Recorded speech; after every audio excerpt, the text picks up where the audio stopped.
Hi friends, welcome to my YouTube channel. ഒരുപാട് ആരോഗ്യ പ്രശ്നങ്ങൾക്കുള്ള പ്രതിവിധിയാണ് കാന്താരി മുളക്. ഗ്രാമങ്ങളിൽ താമസിക്കുന്നവർക്ക് ഒരുപക്ഷെ വലിയ പ്രാധാന്യമൊന്നും ഇതിൽ കാണില്ല. പക്ഷേ ഇന്ന് അറബി രാജ്യങ്ങളിലൊക്കെ ഭക്ഷണ ചേരുവകളിൽ ഒന്നായിട്ട് നമ്മുടെ കാന്താരി മാറിക്കഴിഞ്ഞിട്ടുണ്ട്. നമ്മുടെ നാട്ടിൽ നിന്ന് കുറച്ചു കാലം ഒന്ന് മാറി നിൽക്കുമ്പോഴേ കാന്താരി ഉടച്ചതിൻ്റെയും അതുപോലെ കപ്പയുടെയൊക്കെ മൂല്യം മനസ്സിലാവൂ. ഓർക്കുമ്പോഴേ വായിൽ വെള്ളം മൂറിയിട്ടുണ്ടാകും, ശരിയല്ലേ? കിലോയ്ക്ക് 300 രൂപ വരെയൊക്കെയാണ് ഇതിൻ്റെ മാർക്കറ്റ് വില. ഔഷധ ഗുണം ഏറെയുള്ളത് കൊണ്ട് കാന്താരിക്ക് വിപണിയിൽ വൻ ഡിമാൻഡാണ്. ഇത് കൊളസ്ട്രോൾ, അമിതവണ്ണം, കുടവയറ്, ഗ്യാസിൻ്റെ പ്രോബ്ലംസ്, വാതരോഗങ്ങൾ ഇവയ്ക്കെല്ലാം നല്ലൊരു ഔഷധമായിട്ട് ഉപയോഗിക്കാവുന്നതാണ്. വൈറ്റമിൻ സി നിറയെയുള്ള ഒന്നാണ് കാന്താരി മുളക്. കാന്താരി മുളക് പല ടൈപ്പിലുണ്ട്. പച്ചക്കാന്താരി, അതുകൂടാതെ തന്നെ നീലക്കാന്താരി, വെള്ളക്കാന്താരി, അതുപോലെ ഉണ്ടക്കാന്താരി എന്നിങ്ങനെ. വെള്ളക്കാന്താരിക്ക് പൊതുവെ എരിവ് ഒരല്പം കുറവായിരിക്കും. പച്ചക്കാന്താരിക്കാണ് എരിവ് കൂടുതൽ. അതുപോലെ തന്നെ ഔഷധമേന്മയും അതിന് തന്നെയാണ് കൂടുതൽ എരിവുള്ള മുളക്, അതായത് കാന്താരി മുളകിൽ എരിവുള്ള മുളകിനാണ് ഔഷധ ഗുണം കൂടുതൽ. ഇത് വളത്തിൻ്റെ ഒക്കെ കാര്യങ്ങളുമായിട്ട് ഡിപ്പെൻഡ് ചെയ്തിരിക്കും ഈ എരിവിൻ്റെ കാര്യം എന്ന് പറയുന്നത്. ഏത് കാലാവസ്ഥയിലും വളർത്താൻ സാധിക്കുന്ന ഒന്നാണ് കാന്താരി മുളക്. കാര്യമായ പരിചരണങ്ങളൊന്നും ആവശ്യമായിട്ട് വരുന്നില്ല. പഴുത്തു പാകമായ മുളക് പറിച്ചെടുത്ത് ഉണക്കിയെടുത്താണ് നമ്മൾ വിത്ത് പാകി മുളപ്പിച്ചെടുക്കുന്നത്. വിത്ത് പാകുമ്പോൾ ഒത്തിരി താഴ്ത്തി പാകരുത്. ഒത്തിരി താഴ്ത്തിയാണ് നമ്മൾ പാകുന്നതെങ്കിൽ കിളിർക്കാനായിട്ട് താമസം ഉണ്ടാകും. ഗ്രാമപ്രദേശങ്ങളിൽ കാന്താരിയൊക്കെ ധാരാളം ഉണ്ടാവാറുണ്ട്. അതുകൊണ്ട് തന്നെ അവിടെ കാന്താരി വിത്ത് പാകുന്നതിനെ കുറിച്ചൊന്നും പറയേണ്ട ആവശ്യം പോലും അവിടെയുള്ളവർക്ക് ഇതൊരു ആവശ്യമേ അല്ലായിരിക്കും. പ്രകൃതി തന്നെയാണ് അവിടെ വിത്ത് വിതരണം നടത്തുന്നത് എന്ന് വേണമെങ്കിൽ പറയാം.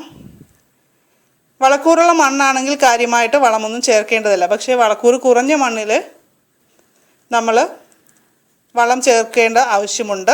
നന നിർബന്ധമായിട്ടും വേണ്ട ഒന്നാണ്, പ്രത്യേകിച്ചും വേനൽക്കാലത്ത്. ഈ സമയത്തൊക്കെ നനച്ചു കൊടുത്തില്ലെങ്കിൽ മുളക് ചെടി നശിക്കാനായിട്ട് കാരണമാകും. ഇപ്പോൾ പറിച്ചു നടുന്ന തൈകൾക്ക് മണ്ണൊരുക്കുമ്പോൾ ചാണകപ്പൊടിയോ കമ്പോസ്റ്റോ, അതായത് ഉണക്കിപ്പൊടിച്ച ചാണകം, കമ്പോസ്റ്റോ ഒക്കെ മണ്ണുമായിട്ട് മിക്സ് ചെയ്ത് നമുക്ക് ചെടി നടാവുന്നതാണ്.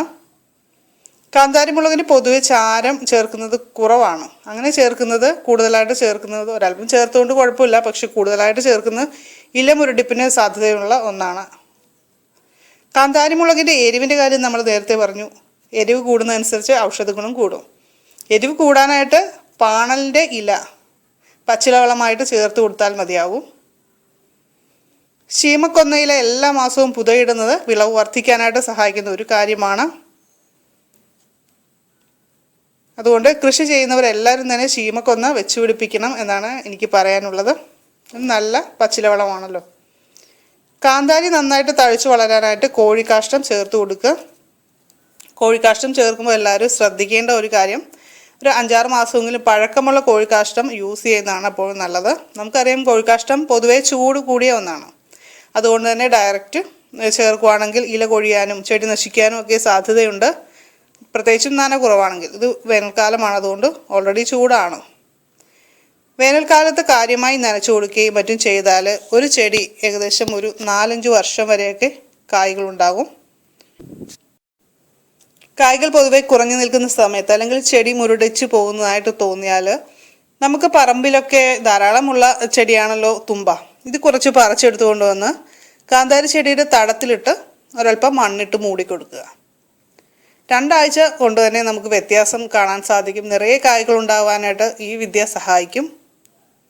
ശീമക്കൊന്നയിലയും പാണലിൻ്റെ ഇലയും അതുപോലെ തന്നെ തുമ്പയും ഒക്കെ മുളക് ചെടിയുടെ ചുവട്ടിൽ പുതയിടുന്നത് കീടങ്ങളിൽ നിന്ന് സംരക്ഷണം നൽകുവാനായിട്ട് സഹായിക്കുന്ന ഒരു കാര്യമാണ്. അതാണ് ഏറ്റവും പ്രധാനമായിട്ടുള്ള ഒന്ന്.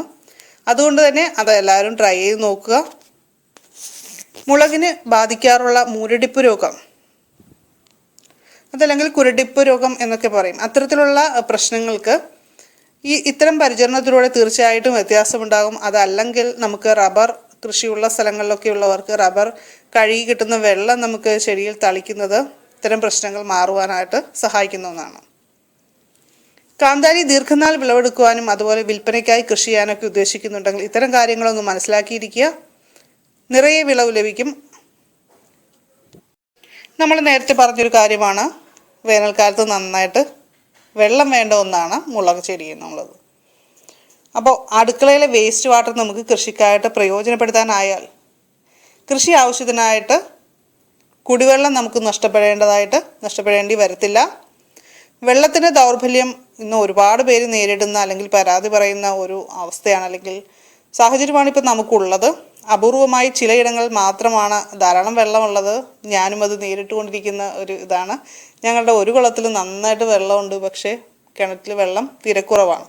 അപ്പോൾ നമുക്ക് കൃഷിയിടങ്ങൾ നനയ്ക്കാനായിട്ടൊക്കെ വളരെ ബുദ്ധിമുട്ടാണ്. അപ്പോൾ എല്ലാത്തരം മുളകിനങ്ങൾക്കും നമുക്ക് ഈ രീതിയിലുള്ള ശീമക്കൊന്ന ഇലയും പാണലിൻ്റെ ഇലയും തുമ്പയിലയും ഒക്കെ നമുക്ക് ട്രൈ ചെയ്യാവുന്നതാണ്. അപ്പോൾ ഒരു കാര്യം ഞാൻ പറയാനായിട്ട് നേരത്തെ വിട്ടുപോയി. മുളക് വിത്ത് നമ്മൾ പാകുമ്പോൾ ശ്രദ്ധിക്കേണ്ട ഒരു കാര്യം, കുറച്ച് അരിപ്പൊടി കൂടി വിതറിയിട്ട് പാകുക. അപ്പോൾ ഉറുമ്പ് വിത്ത് കൊണ്ടുപോകുന്നതിൽ നിന്ന് നമുക്ക് സംരക്ഷിക്കാൻ സാധിക്കും. ഈ വീഡിയോ നിങ്ങൾക്ക് പ്രയോജനകരമായി തോന്നിയാൽ തീർച്ചയായും ലൈക്ക് ചെയ്യുക. അതുപോലെ നിങ്ങളുടെ ഫ്രണ്ട്സിന് ഇത് ഷെയർ ചെയ്ത് കൊടുക്കുക.